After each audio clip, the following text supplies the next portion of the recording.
Good morning students. Unit 3 electrochemistry हम discuss कर रहे थे। In today's lecture we will discuss topic electrochemical cell और गैल्वेनिक सेल और वोल्टिक सेल के बारे में हम डिस्कस करेंगे।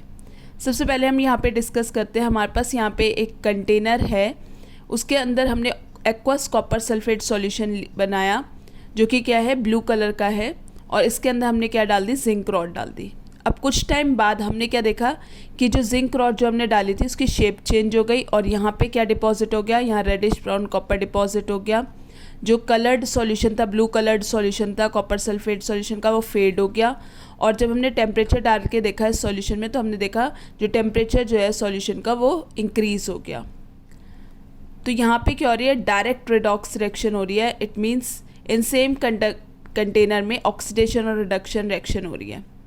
जब हमने जिंक रॉड को प्लेस करा एक्वस सॉल्यूशन में तो हमने वेट देखा जिंक रॉड का, वो डिक्रीज हो गया है, उसकी शेप चेंज हो गई है। ब्लू कलर जो है कॉपर सल्फेट सॉल्यूशन का फेड हो गया है, रेडिश ब्राउन प्रेसिपिटेट हो गया है at the bottom of the container as well as copper deposited on zinc. Temperature of solution increases.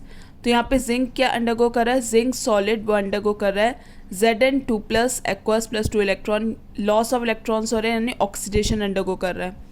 और Cu2+ जो सॉल्यूशन में था उसने वो जो 2 इलेक्ट्रॉन्स जो जिंक ने लूज़ करे थे वो एक्सेप्ट कर लिए और वो क्या अंडरगो कर रहा है, रिडक्शन, यानी एनर्जी रिलीज हो रही है in the form of heat. This is direct redox reaction. अब ये जो एनर्जी रिलीज हो रही है in the form of heat वो यूटिलाइज तो नहीं हो रही, तो हम क्या करेंगे, हम अलग अलग कंटेनर्स में ऑक्सीडेशन और रिडक्शन करवाएंगे और ताकि वो जो एनर्जी जो ये रिलीज हो रही है वो यूटिलाइज हो सके। Now we will discuss about indirect redox reaction, a device which is used to convert chemical energy जो कि produced हो रही है redox reaction में into electrical energy, उसे हम क्या कहते हैं, galvanic cell और voltaic cell, after the names of Luigi Galvani 1780 and Alessandro Volta 1800।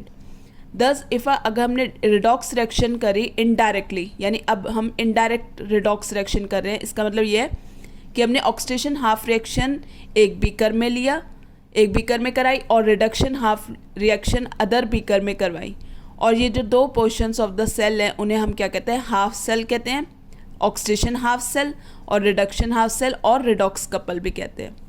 Now students, अब हम यहाँ पे हमने एक कंटेनर लिया, इसके अंदर हमने क्या लिया, 1 मोलर जिंक सल्फेट सॉल्यूशन। ऐसे दूसरा कंटेनर लिया, हमने 1 मोलर कॉपर सल्फेट सॉल्यूशन लिया। यहाँ पे हमने जिंक रॉड डाली जिंक सल्फेट सॉल्यूशन में, और कॉपर रॉड यहाँ पे डाली हमने कॉपर सल्फेट सॉल्यूशन में, और इसको कनेक्ट करा वायर से, वोल्ट मीटर हमने लगा दिया। अब हमने क्या देखा कि यहाँ पे क्या हो रहा है, यहाँ पे जो जिंक है, जिंक की क्या टेंडेंसी है, टू लूज इलेक्ट्रॉन्स। जिंक ने लूज करे electrons, zinc solid gives Zn2+ aqueous +2 electron, loss of electrons हुई यानी ऑक्सीडेशन अंडरगो करा। ये जो इलेक्ट्रॉन्स हैं ये रॉड से यहाँ पे आए, फिर ये वायर के थ्रू यहाँ पे ट्रेवल हुए इस तरफ से, और यहाँ पे कॉपर रॉड पे आए।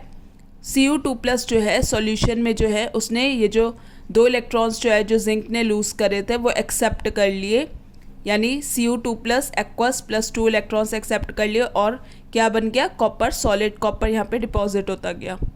यानी स्टूडेंट्स अब हमने देखा कि कुछ देर बाद हम देखते गए कि Zn2+ सॉल्यूशन में हमने पहले 1 मोलर जिंक सल्फेट सॉल्यूशन लिया था इस बीकर में, और अब यहाँ पे क्या हो रहा है, जिंक Zn2+ आयंस एक्सेस हो रहे हैं इस सॉल्यूशन में, ज़्यादा हो रहे हैं as compare to sulphate ions, क्योंकि जिंक जो है वो अंडरगो कर रहा है ऑक्सीडेशन, लॉस ऑफ इलेक्ट्रॉन्स यहाँ पे ट्रेवल कर रहा है और Zn2+ सॉल्यूशन में जा रहा है, तो Zn2+ एक्सेस में हो रहा है। और इसी तरफ यहाँ पे क्या हो रहा है, Cu2+ की कमी हो रही है, Cu2+ ने इलेक्ट्रॉन एक्सेप्ट कर लिए और as compare to sulphate ions यहाँ पे इंक्रीज़ हो रहे हैं।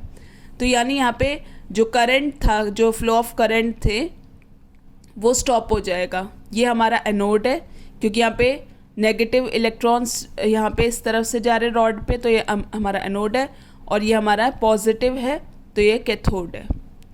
अब डायरेक्शन ऑफ करंट हमारी, फ्लो ऑफ इलेक्ट्रॉन्स इस तरफ थे तो हमारा direction of current right to left है। तो यहाँ पे क्या हो जाएगा, थोड़ी देर बाद हमने देखा कि Zn2+ एक्सेस होने लगे और SO4 नेगेटिव इस तरफ एक्सेस होने लगे, ज़्यादा होने लगे एज़ कम्पेयर टू Cu2+, क्योंकि Cu2+ ख़त्म होता गया।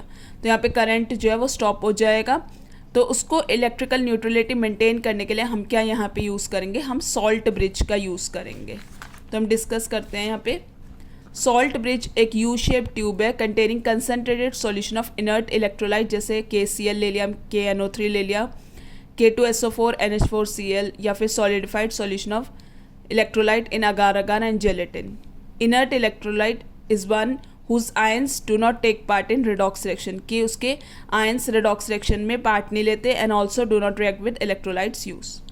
फंक्शन क्या है सॉल्ट ब्रिज का, कि वो मेंटेन करेगा electrical neutrality of the solution in the two half cells. जो यहाँ पे चार्जेस जो बढ़ रहा था उसको वहाँ पे न्यूट्रलाइज करेगा। जैसे हमने यहाँ पे सॉल्ट ब्रिज लिया K2SO4 का, तो यहाँ पे Zn2+ आयंस एक्सेस हो रहे, तो यहाँ पे SO4 टू नेगेटिव जाएगा टू मेंटेन इलेक्ट्रिकल न्यूट्रलिटी, और यहाँ पे क्या हो रहा था, SO4 टू नेगेटिव आयंस बढ़ रहे थे, तो यहाँ पे K+ जाएगा टू मेंटेन इलेक्ट्रिकल न्यूट्रलिटी।